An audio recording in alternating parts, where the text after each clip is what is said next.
केंद्रीय कर्मियों के लिए जो महंगाई भत्ता देती है उसी के अनुरूप राज्य सरकार का पूर्व से ही ये पॉलिसी डिसीजन कि हम भी उसी के अनुरूप अपने राज्य के कर्मचारियों को देते हैं। तो आज केंद्र सरकार ने लिया कि मॉडल कोड लगने के 1-1.5 घंटा पहले तो जैसे ही टेलीविजन पर आया हम लोगों ने भी कर दिया कि हम लोग दाल में बात की बात भाई, कोई भी काम हो जाना चाहिए तुरंत होना चाहिए। सरकार का मतलब क्या, इमीडिएट काम कीजिए, इंतजार क्या कीजिएगा। इसमें कोई नया पॉलिसी डिसीजन तो लेना नहीं था।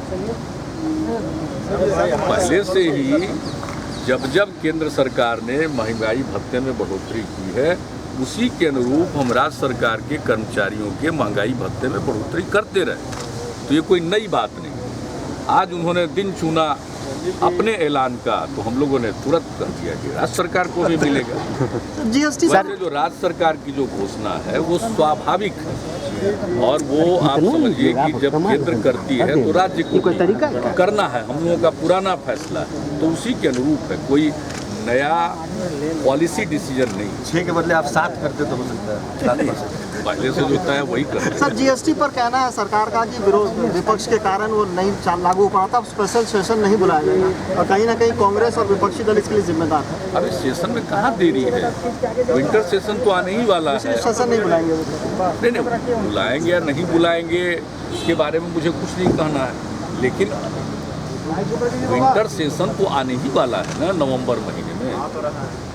अब सब घूमेगा। बिहार में ही जो चुनाव है इस पर देश भर की निगाहें टिकी हुई है तो लोग भी सेशन बुला के उसमें बैठेंगे, सब यही घूमेंगे। देख नहीं रहे 4 महीना से पैराट्रूपर की तरह घूम-घाम करके आ रहे हैं। आज भी हम अब देखिए अखबार में कल भी आज भी इनके नेता इनके मंत्री आते हैं।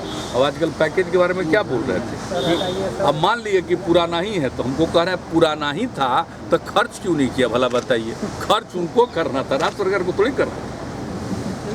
जो एनएच के प्रोजेक्ट्स हैं वो एनएचएआई को करना था, हम लोगों को थोड़ी करना है। उनका जो भी प्रोजेक्ट है वो उनको करना था। वित्त मंत्री को तो आपने जवाब दिया है। जी हाँ, वित्त मंत्री जी ने छोटा सा पत्र और उसके साथ एनक्लोजर लगा करके वो डॉक्यूमेंट भेजा जो 20 दिन पहले पब्लिक डोमेन में, और उस पर ताबड़तोड़ विज्ञापन भी छप रहा।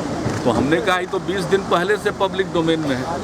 हमने अनेक चिट्ठियां लिखी थी, मिले भी थे और जो बातचीत हुई थी तो बार बार हम लोग कहते थे कि भाई राज्य सरकार को तो कोई सूचना नहीं है, तो एक सूचना के तौर पर चिट्ठी लिख दी थी। जब चिट्ठी लिख के उसको पढ़े और उसका हमने विस्तृत उत्तर भेज दिया। सब चीज़ रिकॉर्ड पर दुरुस्त रहना चाहिए, इसलिए हमने तत्काल, और मेरे ख्याल से उनका पत्र मेरे पास परसों आया, जैसे ही रखा गया इमीडिएटली हमने उसका उत्तर तैयार कराया और उसके बाद हमने परसों रात में ही उस पर हस्ताक्षर किया और वो चला गया। कल रिलीज हो गया। पीएम रिलीफ फंड के लिए नेपाल के लिए भी कुछ आपने राज्य सरकार ने दिया है, प्रधानमंत्री ने आप पर निशाना भी साधा था। नेपाल में जो भूकंप आया हम लोग भी अफेक्टेड थे, उसी समय नेपाल के लिए जो कुछ भी किया जा सकता था उन्होंने किया राज्य की तरफ से, राज्य के लोगों ने, और अनेक जगह से वहाँ जो भी लोग मदद पहुँचाना चाहते थे उनको फैसिलिटेट भी किया, ये सब किया। लेकिन हमने अपील की थी सब लोगों से तो कि नेपाल के लिए सहायता दीजिए, और मुख्यमंत्री राहत कोष में 14 करोड़ रुपए से भी ज़्यादा राशि इकट्ठा हुई नेपाल की। तो वो सब राशि जो इकट्ठा हुई उसको हमने प्रधानमंत्री राहत कोष में जो अलग नेपाल के लिए खाता शायद खोला गया है तो उसके में भेज दिया गया है कि जो नेपाल को भेजा जाए। हम लोगों की जो राशि है बिहार की वो भी चली जाए। नीतीश जी 5 चरण में चुनाव हुआ है, ये आपको लग रहा है कि कितना फायदा आपको इसका? नहीं, फायदा नुकसान की कोई बात ही नहीं। चुनाव आयोग को फेयर इलेक्शन कराना उनका दायित्व। हम लोग तो बिहार में अनेक चरणों में चुनाव के अभ्यस्त हैं। 4 चरण में चुनाव हुए थे, 6 चरण में भी चुनाव हुए हैं, तो 5 चरण में चुनाव हुए हैं। तो इसमें कोई खास बात नहीं है। और बार पिछले चुनाव में तो 45 कैंपेन का था। इस बार इस तरह के हिसाब से देखते हैं हटो ना तार यार, हटाओ ना। लेकिन यह सब मायने नहीं है। अभी समय है, चुनाव की तारीखों के ऐलान का हम लोग इंतजार कर रहे हैं। पिछले कई दिनों से इंतजार कर रहे हैं।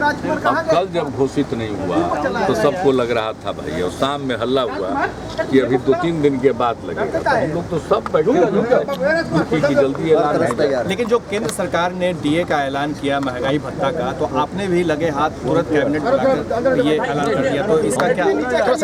हमारे यहाँ का जो पॉलिसी डिसीजन है पूर्व से ही, जब केंद्र सरकार महंगाई भत्ते में वृद्धि करती है तदनुरूप राज्य सरकार भी करती है। यह हमारा पहले का पॉलिसी डिसीजन। आज उन्होंने डिसीजन लिया तो हम लोगों ने भी कहा कि उसी के अनुरूप देंगे।